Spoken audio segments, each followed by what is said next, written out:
possible bow hook. I use a bow hook about 50%. I try to do as much jacking around at the base of the tree, because why would I want to get up there and let's say it's in the dark, now my beam and headlight. Okay, so today on the channel, I kind of want to go through my total mobile setup and systems and how I essentially get into the tree to hunt. And this is probably the #1 requested video I get. After a few hunts this year, obviously I'm running a little different configuration than years past. I think now that I've got those hunts under my belt, I can actually speak to what's working right now. This is the setup, 0.75 with the mini sticks. On this particular setup, it was more of a scout hunt. I only had the 2 sticks or whatever. Generally, I'm gonna be running 3, all with cable aiders. This year, I bought the Kifaru backpack straps. They were on sale. They were a little cheaper than the QU frame, which I also have on my 1.0.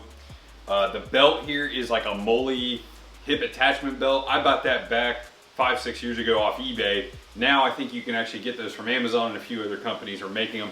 It's more of a rigid hip belt, and that just helps, you know, it's just a sturdier piece. These straps are phenomenal. Like the QU, you have the pads on like what I'll call like the backside, separating your shoulder blades from the tree stand. Looking at this setup, I did have to buy additional rigging from Backwoods Mobile Gear, and he just gave me a few extra straps and connector points to get these backpack straps on the 0.75 here. I think these straps themselves were right around like 65 to 75 bucks. Obviously, if you find them a touch on sale or used market, a little cheaper.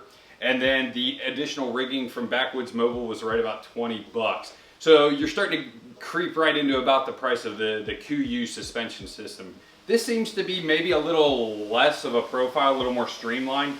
Both are very good. I won't give a nod either way just yet.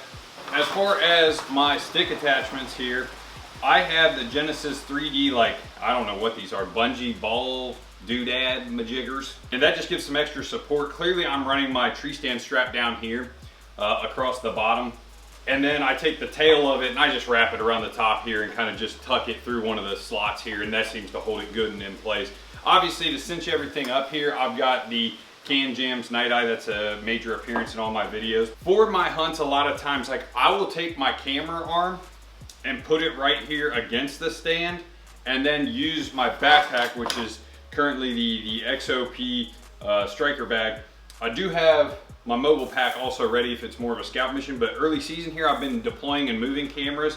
So generally I have this thing with like 2 trail cams in it. Literally laying my camera arm on this, and then putting my bag with obviously a layer over top, and then cinching this down pretty tight. It actually makes a pretty good smaller compact profile. Up top, I tried to run like my essentials, like release, and then headlamp. Like, this is like stuff I like need to get to quickly and easily at all times.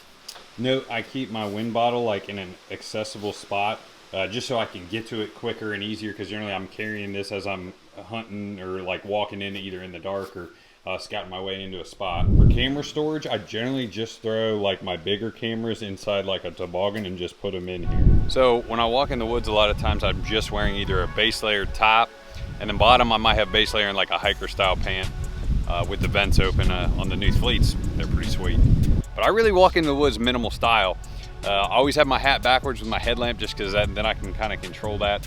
And that way I make sure I get a ball cap to the woods, because nothing worse than the sun coming up and no ball cap. Generally every hunt you're staring there at the tree, either in the dark or figuring out your hunting height in the daylight. And that kind of decides how I go about my attack, as far as, am I going to need 2 sticks, 3 sticks, am I going to need my mobile aider? But once I establish that, at the base of my tree, I kind of just unload a lot of things, but I have my pack semi-organized to make that process as efficient as possible. I'll obviously get my sticks off my tree stand. Then I have my primary, what I'll call like the climbing system gear. This has my lineman's belt in it, my tow rope, and a possible bow hook. I use a bow hook about 50% of the hunts. The other 50, I've got the sidekick here on the stand. All right, a couple things that I think are important before I climb. One, I get that seat down in that position. My climbing sticks, the first stick, obviously I put that on the tree either as high as I can reach, or if I'm only needing 2 sticks and I'm gonna stay low, I put that at a comfortable height.